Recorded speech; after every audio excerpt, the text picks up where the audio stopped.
ورحمۃ اللہ وبرکاتہ۔ کیسے آپ سب لوگ؟ امید ہے کہ آپ سب لوگ ٹھیک ہوں گے۔ آپ کی دعاؤں سے الحمدللہ ہم سب ایک دم ٹھیک ہیں۔ آج کی ہم اپنی رمضان سیریز 4 میں بات کریں گے کہ روزہ رکھنے والوں کے بارے میں اللہ تعالیٰ کیا فرماتا ہے۔ روزہ رکھا ہوا ہوتا ہے تو ہمیں اس منصب کا بھی خیال رکھنا ہے کہ میں روزے دار ہوں، خالی بھوکے پیاسا نہیں رہنا۔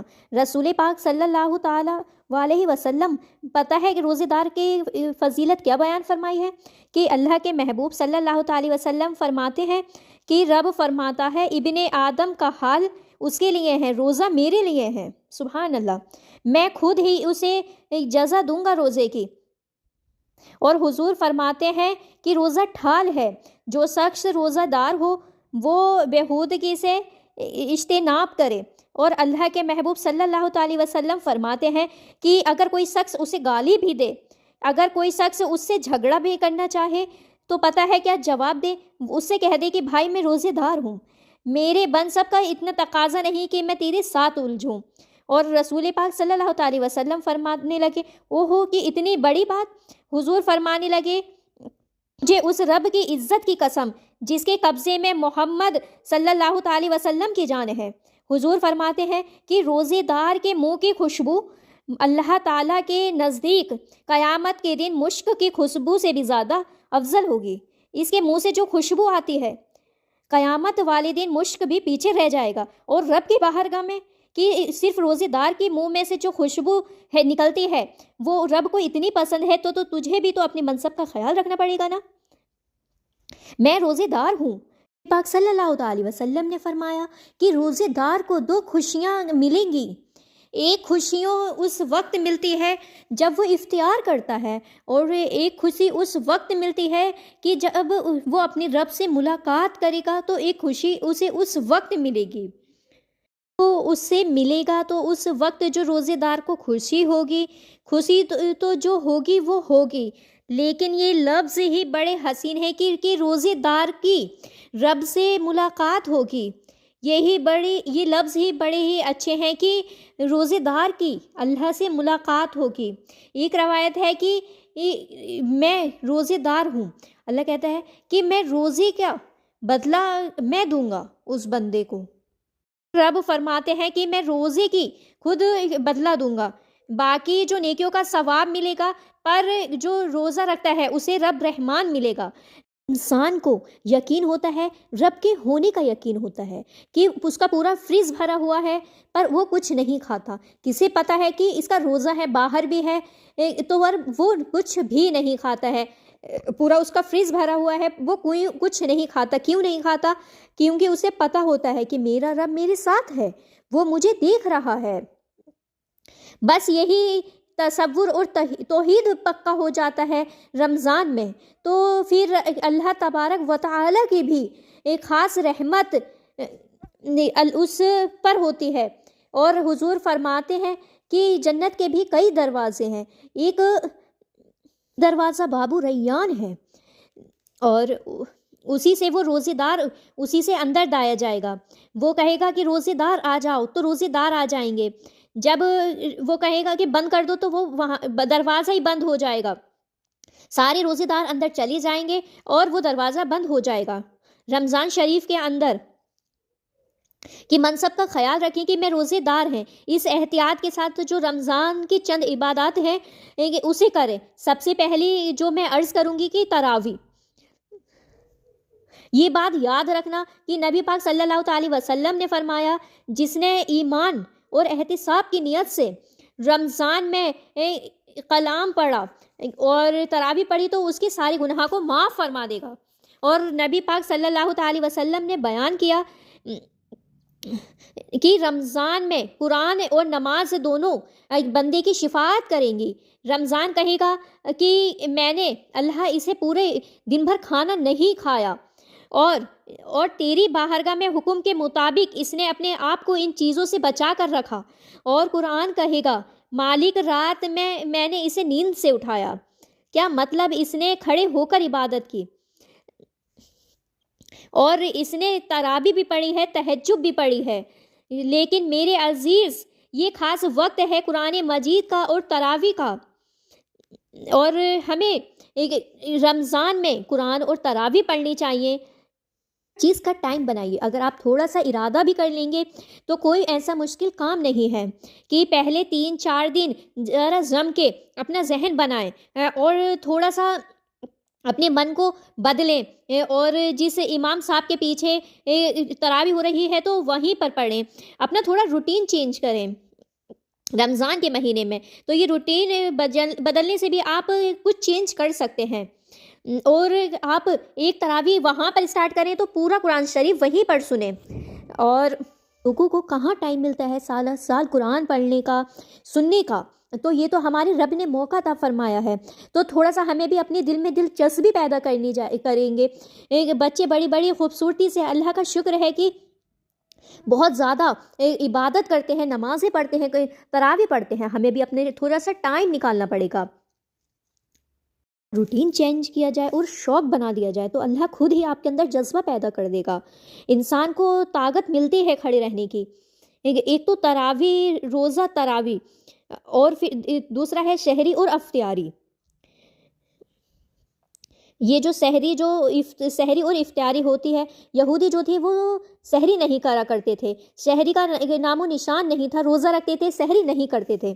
نبی پاک صلی اللہ تعالی وسلم نے ارشاد فرمایا کہ ہمارے اور یہودیوں کے بیچ میں فرق ہی سحری کا ہے. اور نبی پاک صلی اللہ تعالی وسلم نے ارشاد فرمایا شہری کھایا کرو, شہری کھانے میں برکت ہے. اور اگلی بات سنیے تو آپ بہت خوش ہو جائیں گے. سحری کو معمولی نہیں سمجھیے, سحری کرنا عبادت ہے. آپ یہ نہ سمجھے کہ میں روٹی کھا رہا ہوں, یہ تو میرے سامنے دہی رکھا ہوا ہے, یہ چاول رکھا ہوا ہے, یہ تو مجھے بس ٹائم پاس کرنا ہے, کھانا ہے, پیٹ بھرنا ہے. پر سحری کھانا عبادت ہے. آپ صبح اٹھے پر آپ کی تو روٹین ہی چینج ہو گئی. آپ صبح 7 بجے اٹھتے تھے, 8 بجے اٹھتے تھے, پھر آپ 1-2 بجے کھانا کھاتے تھے. پر سحری میں آپ اپنی مرضی سے تھوڑی نہ کھا رہے ہیں, یہ تو کسی کے کہنے سے کھا رہے ہیں, یہ تو کسی کے آپ بیٹھنے سے بٹھائے ہوئے ہیں. یہ جو سحری میں آپ بیٹھے ہوئے ہیں یہ رب رسول کی, یہ اللہ رسول کے بیٹھے بٹھائے ہیں. کہ آپ فرماتے ہیں کہ اللہ تعالیٰ اور اس کے فرشتے سحری کھانے والوں پر رحمتوں کا نزول فرماتے ہیں, اس پر رحمتیں برساتے ہیں. کھائی روٹی جا رہی ہے, پکا ہوا کھانا ہے, پر حضور فرماتے ہیں کہ رب بھی رحمتیں فرما رہا ہے اور اللہ کے حکم سے فرشتے بھی رحمتیں برسا رہے ہیں. تو سحری کھانے پر تو آپ خوب شوق سے سحری کریں. اور جو افطاری کا ٹائم ہے, جب حضور فرماتے ہیں کہ جب روزہ کھولنے والا روزہ کھولتا ہے تو جو دعا مانگتا ہے تو رب اسے قبول فرماتا ہے. یعنی افطار کا وقت ایسا ٹائم ہے جو دعاؤں کی قبولیت کا وقت ہے. افطار کرنا بھی ہے اور ہمیں دعا بھی مانگنی ہے اور افطار کرانا بھی ہے. مہنگائی ذرا بڑھ گئی ہے, پر ہمیں اپنے پڑوس میں بھی دیکھنا ہے کہ ہمارے یہاں پر کوئی ایسا تو نہیں ہے جس کے یہاں پر افطار ہی نہیں ہے. تو اپنے ساتھ ساتھ دوسروں کو بھی افطاری کرائیں. محبوب فرماتے ہیں کہ جس نے کسی کو افطار کرایا تو اللہ تعالیٰ جتنا افطار کرنے والے کو دے گا اتنا ہی افطاری کرانے والے کو عطا کرے گا. اور ایک حدیث تو آپ پڑھیں گے تو آپ سنیں گے تو بہت زیادہ خوش ہو جائیں گے کہ نبی پاک صلی اللہ تعالی وسلم فرماتے ہیں کہ جس نے حلال پانی سے اور حلال کھانے سے کسی کا روزہ افطار کرایا تو ذرا دیکھنا کہ غریبوں کے گھروں کو جھانکنا, ذرا اپنے عزیزوں میں ایک نظر دوڑا لینا کہ آپ رمضان سے پہلے ان کے گھر راشن پہنچا دینا, ان کی فکر دور ہو جائے. حضور صلی اللہ تعالی وسلم نے فرمایا کہ جس انسان نے حلال پانی سے حلال کھانے سے کسی کا روزہ کھلوایا تو آیا فرشتے اس بندے کے لیے رمضان کے دنوں میں, رمضان کے گھڑیوں میں دعا کر رہے ہوتے ہیں, اور جناب جبریل امین اس کے لیے شب قدر کی رات دعا کریں گے. حضرت جبریل ان کے لیے شب قدر کے دن دعا کریں گے. سبحان اللہ. ہم کسی غریب انسان کو افطار کرانا ایک عبادت ہے. لاسٹ میں اعتکاف آئے گا, یعنی کہ رمضان کے آخری 10 دنوں کا اعتکاف.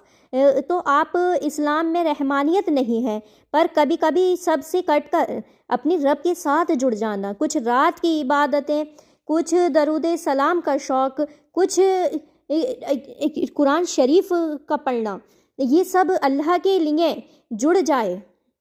اور اللہ کے پیارے رسول صلی اللہ تعالی وسلم ہمیشہ اعتکاف کرتے تھے۔ کسی بندی کو کسی سے کچھ کام پڑ جائے تو وہ جا کر اس کے دروازے پر بیٹھ جاتا ہے کہ جب تک میرا کام نہیں ہوگا میں جب تک یہاں سے نہیں جاؤں گا۔ جیسے فرماتے ہیں کہ جیسے اعتکاف والا بھی رب کریم کے اس میں دروازے پر آ کر بیٹھ گیا ہے کہ جب تک تو مجھے معاف نہیں کرے گا میں جاؤں گا ہی نہیں، جب تک تو مجھے بخشش نہیں کرے گا میں اس دروازے سے ہٹوں گا نہیں۔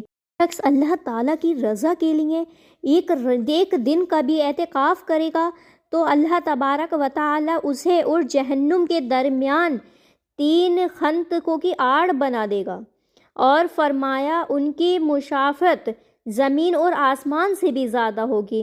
یہ 3 خندقیں اتنی بڑی اور جن کی چوڑائی زمین آسمان سے بھی زیادہ ہوگا، تو وہ ایک دن کا بھی اعتکاف کر لے تو اسے اللہ تعالیٰ دوزخ سے اتنا دور کر دے گا جتنی زمین سے آسمان کی دوری۔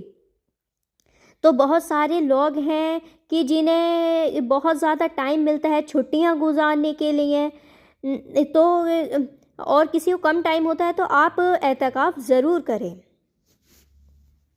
تھوڑا سا بھی دن مل جاتے ہیں تو ٹرپ کا پلان ہونے لگتا ہے، تو آپ اللہ کی رضا کے لیے بھی تھوڑا ٹائم نکالیں تو اعتکاف ضرور کریں۔ کوشش تو کریں کہ ہر سال اعتکاف ہو، نہ ہو سکے تو چند سالوں کے بعد ہو جائے، اور فرماتے ہیں کہ زندگی میں ایک دفعہ اس سنت کو ضرور ادا کریں۔ کوئی بندہ ایسا نہ ہو کہ محروم رہ جائے کہ زندگی میں ایک ہی بار ہی صحیح اعتکاف میں ضرور بیٹھیں۔ قرآن کے اندر آخری عشرہ سب قدر کی تلاش کا عشرہ ہے۔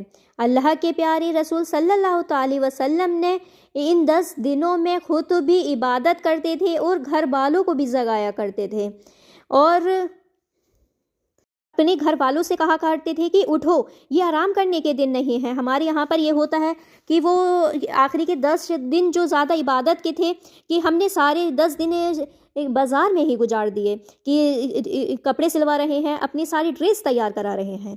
اس دین کے ماننے والے ہیں جہاں تو نیت کرو تو اجر شروع ہو جاتا ہے۔ آپ رمضان میں جو آج خرچ کریں گے اللہ تعالیٰ اسے آپ کو رمضان کے ثواب کے برابر ہی عطا فرمائے گا۔